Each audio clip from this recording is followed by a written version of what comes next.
How to do a double jump in Roblox Studio. Double jump can be done with just one script. Add local script to starter character scripts in starter player.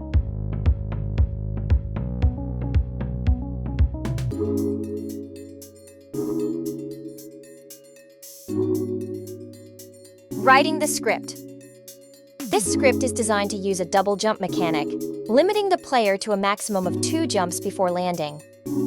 Tracks how many jumps the player has performed without landing, defines the maximum number of jumps allowed. You can change the number here to increase your jump count. Reset jump counter when landing. Checks if the new state is landed. If true, it resets jump used to 0, allowing the player to jump again. When the player presses space and the jump count is within the allowed limit, the script triggers an additional jump.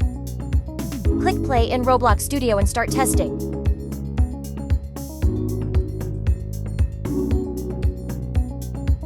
You're now equipped to start coding in Roblox Studio. Let your creativity run wild and see what you can build.